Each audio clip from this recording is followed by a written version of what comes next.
আসসালামু আলাইকুম সবাইকে আবারও আমার ডেইলি ব্লগে আপনাদেরকে স্বাগতম।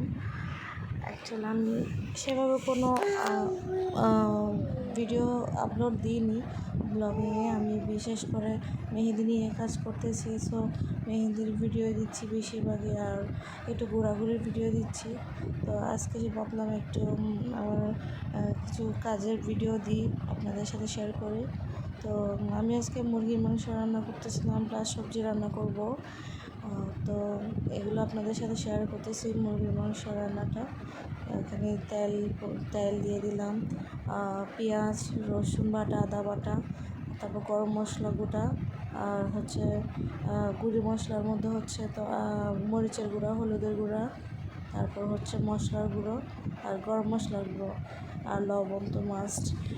এই তো এগুলো দিয়ে আর বেশি করে টমেটো দিয়ে রান্না করতে আমার খুবই ভালো লাগে।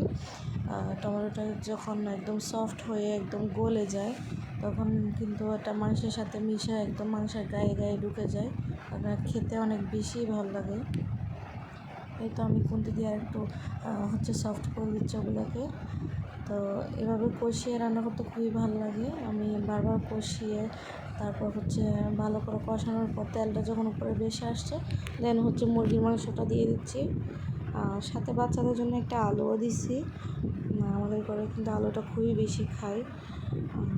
তো এই তো মুরগির মাংসটা দিয়ে আমি ভালো করে কষিয়ে নেব।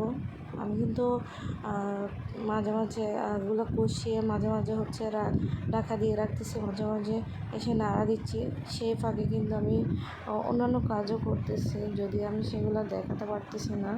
ঘরে আমার অনেকগুলো ফ্যামিলি মেম্বার, যার জন্য আমি এগুলো দেখাতে পারতেছি না। আমি হচ্ছে ঘর মুছতেছিলাম, আর আমার শ্বশুর শাশুড়ি আসে, ননদ যা সবাই আছে আলহামদুলিল্লাহ। তো এই তো আমাদের খুবই জনপ্রিয় একটা পাতা, এটাকে ভাত পাতা বলে আমাদের অঞ্চলে। জানি না কার অঞ্চলে কী ভাষায় বলে বা কী নামে ডাকে তাকে। সে কিন্তু অনেক সুগন্ধময় একটা পাতা, অনেক ভাল লাগে, একটা বিয়ে বিয়ে ভাব আসে আর কি যেটা।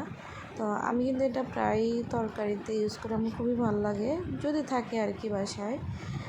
এই তো এভাবে আমি ভালো করে কষিয়ে নিচ্ছি, এবং কষানোর ফাঁকে ফাঁকে আমার বাকি অন্যান্য কাজগুলো আমি করতেছি। এখন অলমোস্ট 1টা বাজতেছে, এটা আমার কষানো শেষ। এবার হচ্ছে আমি পানিটা দিয়ে দিব।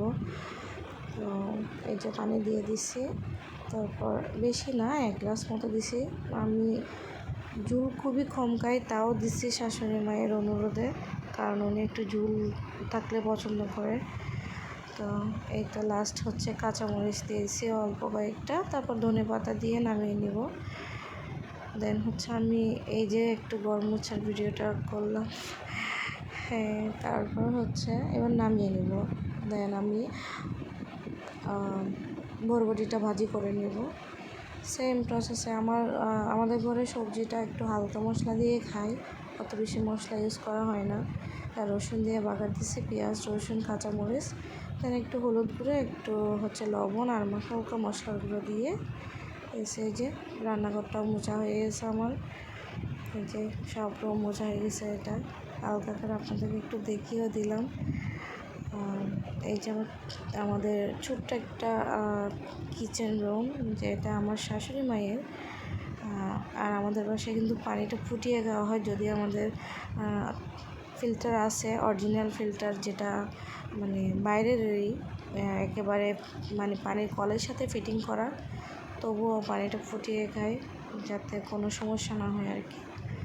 আর বরবটিটা বেশি সেদ্ধ করব না, উপর থেকে আমি কয়েকটা টমেটোও দিয়ে দিছি। দেন হচ্ছে পাতাটা সেম পাতাটাই দিছি, আর হালকা একটু সিদ্ধ হলে ধনেপাতা দিয়ে আমি হচ্ছে নামিয়ে নিব। তারপর বাকি অন্যান্য কাজগুলো সেরে নেব, যেহেতু আমার অনেকগুলো কাপড় ধোয়া বাকি। রান্নাটা আমার প্রায় ডান। এবার হচ্ছে আমি রান্নাটা শেষ করে কিচেনটা একটু ক্লিন করে দেন হচ্ছে অন্য কাজ যেগুলো আছে সেগুলো করতে যাব। এই তো রান্না শেষ, কিচেনও ক্লিন করা হয়ে গেছে। এবার হচ্ছে আমি কাপড় ধোবো, দেন গোসল করব। তো কাপড় ধোয়া শেষ, এবার ছাদে যাচ্ছি, আপনাদেরকেও একটু নিয়ে যাচ্ছি ছাদে।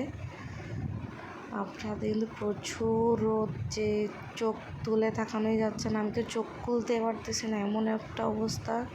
মানে ছাদে কেউ আসেনি আমার মনে হয় কাপড় দেওয়ার জন্য, সবাই ব্যালকনিতে কাপড় দিচ্ছে, যে ছাদ একদম ফাঁকা, কয়েকটা কাপড়ই আছে জাস্ট। তো এই তো আমি আমার কাপড়গুলো শুকাতে দিলাম জাস্ট, এই তো আলহামদুলিল্লাহ।